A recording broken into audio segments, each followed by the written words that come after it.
আসসালামু আলাইকুম, বিসমিল্লাহির রহমানির রহিম।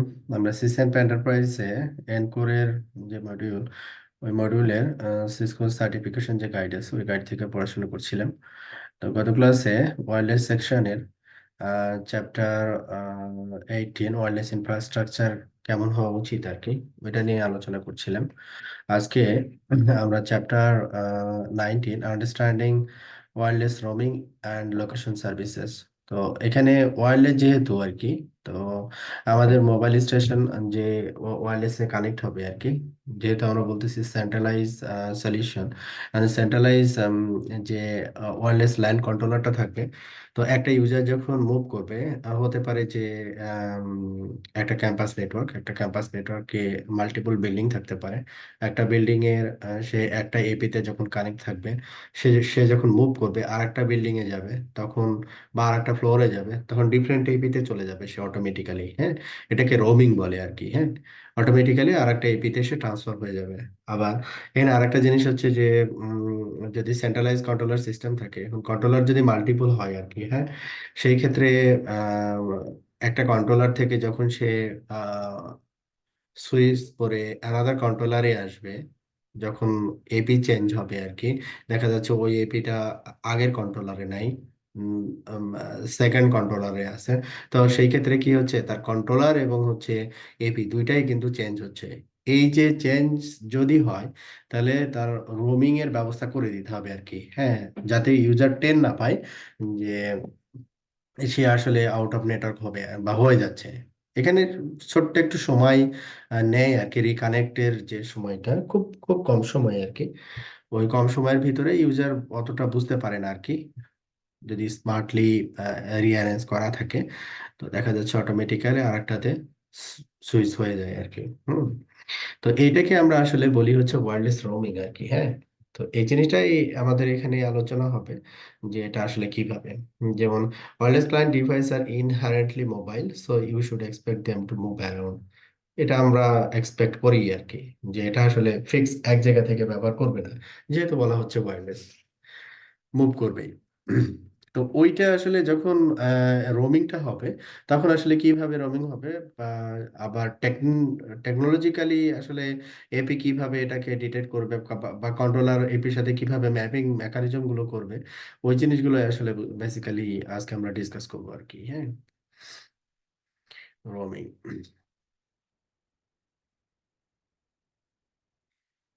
আচ্ছা, তো এইখানে যেমন ফাউন্ডেশন টপিকস রোমিং এর বেসিক বেসিক কিছু কনসেপ্ট বোঝানোর চেষ্টা করছে। যেমন হতে পারে যে ওয়্যারলেস ক্লায়েন্ট মুভ করতেছে, একটা আইপি থেকে আরেকটা আইপি তে মুভ করতেছে, এটা সিগন্যাল বা কভারেজের কারণেও মুভ করতে পারে। দেখা যাচ্ছে একটা এপি থেকে আরেকটা এপি তে বেটার সিগন্যাল পাচ্ছে সে, যখন বেটার সিগন্যাল পাবে সে হচ্ছে অন্য এপি তে মুভ করবে। হ্যাঁ, তো যখন হচ্ছে যে তার ডিস্টেন্সটা বেশি হবে এপি থেকে আমার মোবাইল স্টেশনের ডিস্টেন্স ডিস্টেন্সটা যখন বেশি হবে, তখন আমরা তো জানি রেডিও সিগন্যাল হচ্ছে কন্টিনিউয়াসলি কি হবে, তার অ্যামপ্লিটিউডটা আস্তে আস্তে করে বেসড অন ডিস্টেন্স ডিক্রিজ হতে থাকবে আর কি। হ্যাঁ, তো এখানে আমরা গত ক্লাসে বলছিলাম এখানে তিনটা টাইপে আমরা ভাগ করতে পারি। কাছাকাছি লোকেশন গুলো হচ্ছে বলতে পারি গ্রিন, তারপরে ইয়েলো, তারপর হচ্ছে রেড জোন। হ্যাঁ, এইভাবে করে। তো এটা হতে পারে রোমিং এর যে বিষয়টা, রোমিং বিটুইন এপিস, দুইটা এপির ভিতরে রোমিং হতে পারে। যেমন হচ্ছে এখানে একটা চিত্র দেখানো হয়েছে যে এটা হচ্ছে আমাদের ক্লায়েন্ট, সেটা মোবাইলও হতে পারে, ল্যাপটপও হতে পারে। সে এই এপি থেকে এই এপিতে মুভ করতেছে। হ্যাঁ, এসএসআইডি দেখা যাচ্ছে একই আছে, এসএসআইডি চেঞ্জ হচ্ছে না, সেম এসএসআইডি দিয়ে কানেক্ট আছে। তো এই এপিটা এই ক্লায়েন্টকে কি করবে, অ্যাসোসিয়েট করবে। যখন সে মুভ করে আবার অন্য এপিতে যাবে, তখন হচ্ছে এই এপি ওই ক্লায়েন্টটাকে অ্যাসোসিয়েট করবে। তার মানে একটা সে যে ইউজার গুলো যে এপিতে কানেক্ট থাকবে তার একটা ডাটাবেস ওই এপির রেসপেক্টে মেনটেন করা হবে আর কি। হ্যাঁ, ওই এপির রেসপেক্টে মেনটেন করা হবে। আবার এখানে যেমন বলা হচ্ছে যে মুভিংটা আর কি। হ্যাঁ, যে সে যে চেঞ্জ হইলো আর কি, একটা থেকে আরেকটাতে যে আসলো আর কি। হ্যাঁ, ওই জিনিসটা আর কি আপনার রোমিং। তো এখানে মাল্টিপল এপি দেখানো হয়েছে। একটা ইউজার কি হতে পারে, আম, মানে ইন এ ডে সে মাল্টিপল এপি তে কানেক্ট হতে পারে। সে দেখা যাচ্ছে যে মুভ করতেছে one place to another place. হ্যাঁ, সেক্ষেত্রে এর কোনো নির্দিষ্ট কোনো লিমিট নাই আর কি, যতগুলো সে করতে পারবে অথবা করতে পারবে না। আর একটা জিনিসও আমরা চিন্তা করতে পারি, সেটা হচ্ছে Intra controller roaming. Intra controller roaming, হ্যাঁ। তো ইন্ট্রা কন্ট্রোলার রোমিং মানে হচ্ছে যে একই কন্ট্রোলারে যখন হচ্ছে মাল্টিপল এপি, আমরা জানি যে ক্যাপ অফ টানেলের মাধ্যমে ডাব্লিউএলসির সাথে হচ্ছে এপি কমিউনিকেট করে। এখন একটা এপি থেকে যখন আরেকটা এপিতে সে ট্রান্সফার হচ্ছে, এই ইয়াটাকে বলতেছি আমরা হচ্ছে ইন্ট্রা, মানে একটার ভিতরেই আর কি, হ্যাঁ। আচ্ছা, আর যদি এটাও ঠিক ওইটাই আর কি, যেটাকে আমরা ইন্ট্রা বলছি। তো এইখানে হচ্ছে আম, যেমন একটা এপি যখন আর একটা এপিতে যাবে, তখন কিছু জিনিস এখানে ইয়া হবে, রিঅ্যাসোসিয়েট হবে, যার কারণে একটা শর্ট টাইমের জন্য ইন্টারনেট কানেক্টিভিটি চলে যাবে, আবার কানেক্টিভিটি অটোমেটিক্যালি আবার রিগেইন হবে আর কি, হ্যাঁ। যেমন হচ্ছে DHCP, the client may be program to renew the DHCP lease on its IP address or request a new address. এটা হতে পারে ক্লায়েন্ট অথেন্টিকেশনের ব্যাপার থাকতে পারে।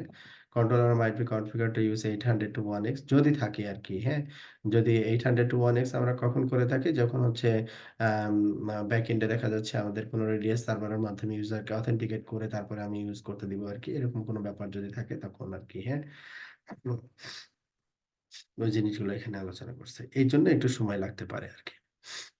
Roaming between centralised controllers.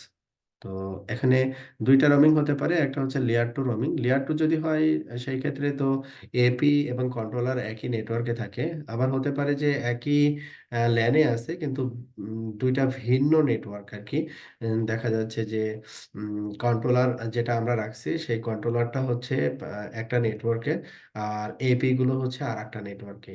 সেরকমও হতে পারে আর কি। তবে এখানে যেটা বলা হচ্ছে লেয়ার টু রোমিং মিনস হচ্ছে এপি, ডাব্লিউএলসি এবং হচ্ছে ইউজার, এই তিনটা কম্পোনেন্ট সবাই হচ্ছে একই ভিলেনে, হ্যাঁ। যেমন এখানে দেখেন ডাব্লিউএলসি ওয়ান এখানে এপি কানেক্ট আছে। তো এপি হচ্ছে এখানে আমাদের এখানে একটা সুইচ হচ্ছে ভিলেন 100। তাহলে এটা হচ্ছে আমাদের একটা নেটওয়ার্ক। আবার এটা যখন আমরা বলতেছি ভিলেন 100, এটাও সেম ভিলেন। এটা হচ্ছে কি ডাব্লিউএলসি টু, এটাও হচ্ছে আমাদের কি সেম নেটওয়ার্কে, যে 100.0/24। ঠিক আছে, দুইটাই হচ্ছে আমাদের সেম নেটওয়ার্কে, কিন্তু ডাব্লিউএলসি কয়টা আছে এখানে, ডাব্লিউএলসি হচ্ছে multiple, WLC one and WLC two.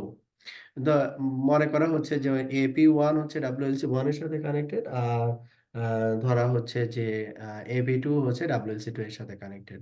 যখন এরকম হবে আর কি ইন্টার কন্ট্রোলার, তখন কি হবে, ইন্টার কন্ট্রোলার একটা কন্ট্রোলার থেকে আর একটা কন্ট্রোলারে যখন সুইচ হবে, তখনও তারা কি করবে, একটা ম্যাপিং ডাটাবেস মেনটেন করবে। যেমন এপি অ্যাসোসিয়েশন, মানে হচ্ছে কোন ক্লায়েন্টকে সে অ্যাসোসিয়েট করবে কোন ডাব্লু ল্যানের সাথে, মানে ডাব্লু ল্যান মিনস হচ্ছে এসএসআইডি এবং হচ্ছে তার ভিল্যান।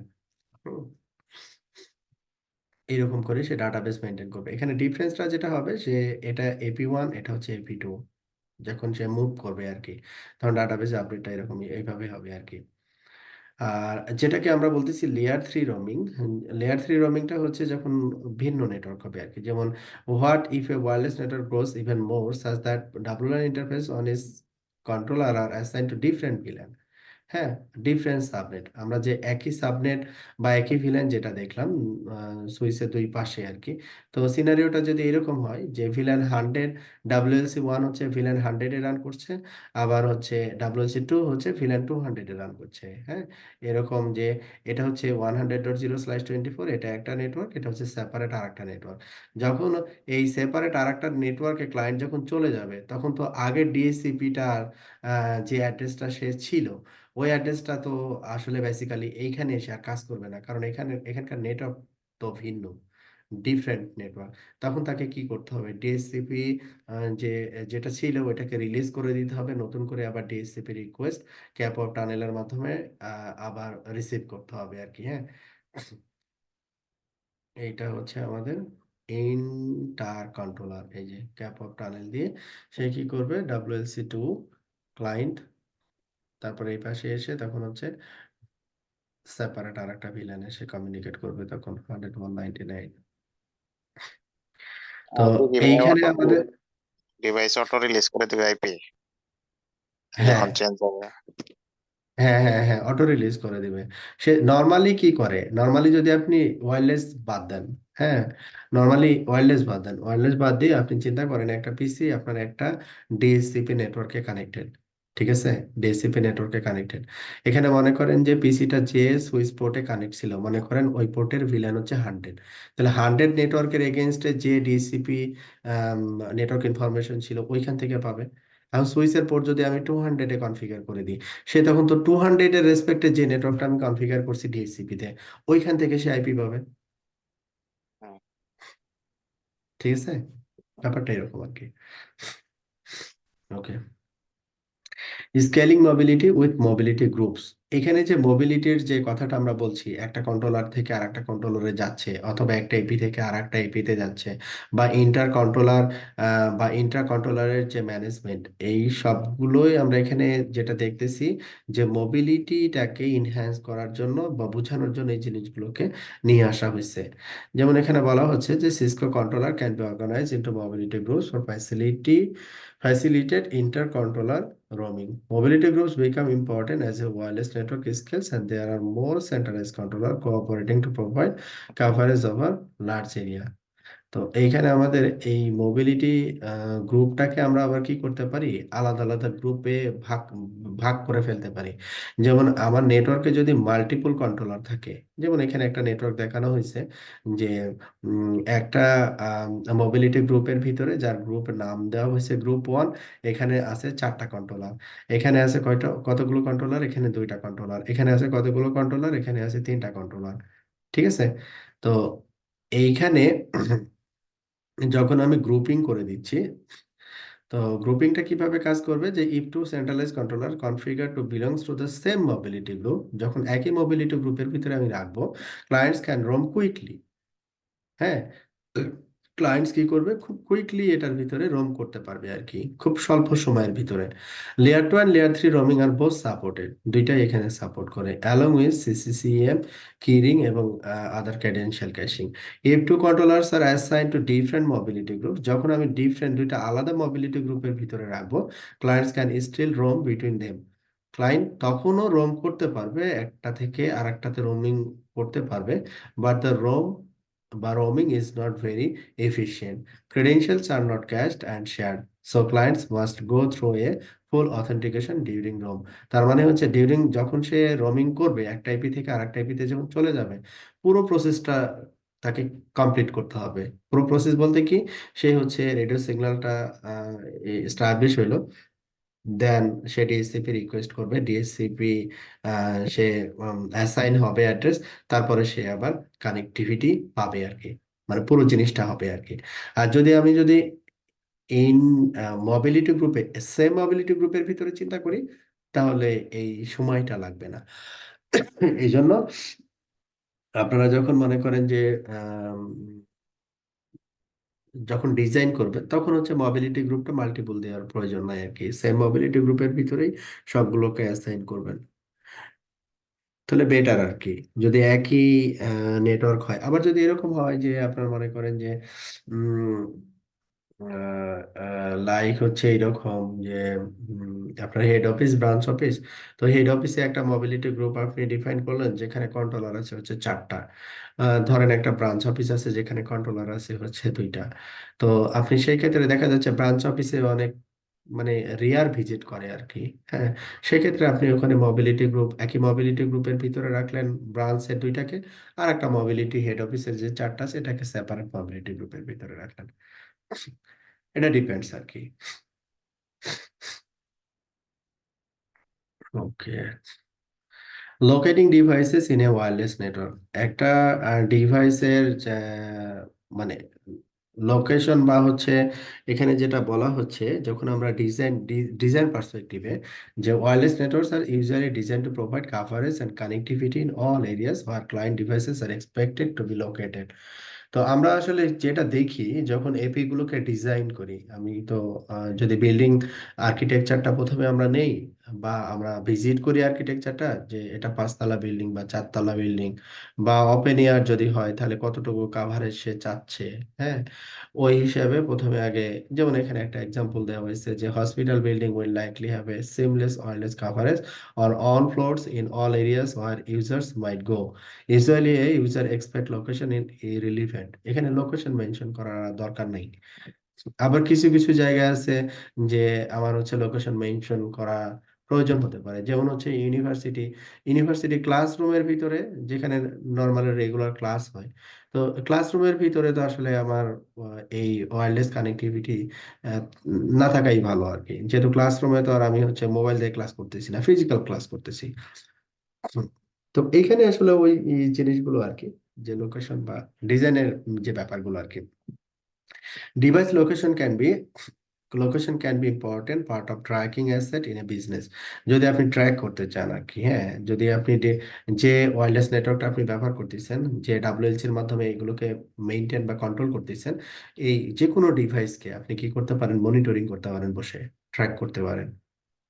কারণ ওখানে ডিভাইস মানে কোন টাইপের ডিভাইস কতগুলো কানেক্ট আছে, ওই ডিভাইসের একবারে ফিজিক্যাল অ্যাড্রেস সহ আসে, ফিজিক্যাল ম্যাক অ্যাড্রেস সহ আসে, এবং যদি ডিভাইসের নাম থাকে, নামটাকেও সে ডিসকভার করে নিয়ে আসে। তো এটা ইজিলি ডিটেক্ট করা যায়। এটা হচ্ছে এই যে ম্যাক, এই ম্যাকটা, এই যে ডিভাইস, এই যে কোন অ্যান্ড্রয়েড ফোনের, এগুলোকে ডিটেক্ট করা যায় আর কি। হ্যাঁ, তো এই হচ্ছে মোটামুটি আর কি কানেক্টিভিটির এটা দেখানো হয়েছে। এটা হচ্ছে জাস্ট লেআউট আর কি। হ্যাঁ, এটা হচ্ছে বিল্ডিং এর লেআউট অনুযায়ী এই যে এপি গুলোর যে প্লেসমেন্ট, হ্যাঁ, তারপরে হচ্ছে সে একে অপরের সাথে যে কমিউনিকেশন করতেছে, এটা জাস্ট বোঝানো আর কি, যে example map showing real time location data for track devices.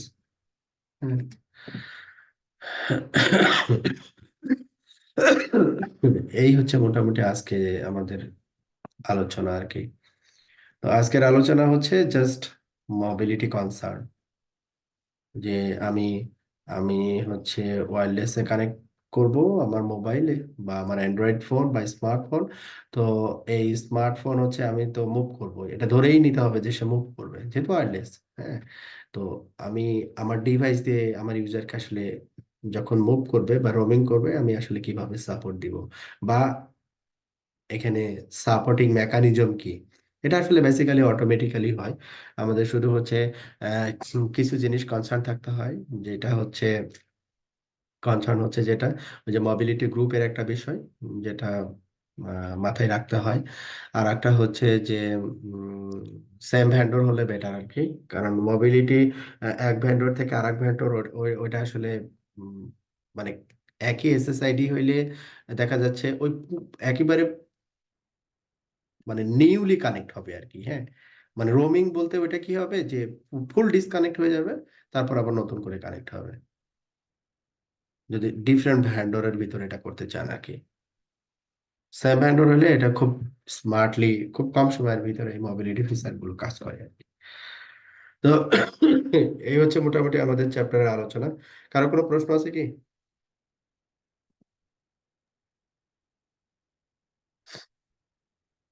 ওকে, তাহলে আমি ক্লোজ করতেছি।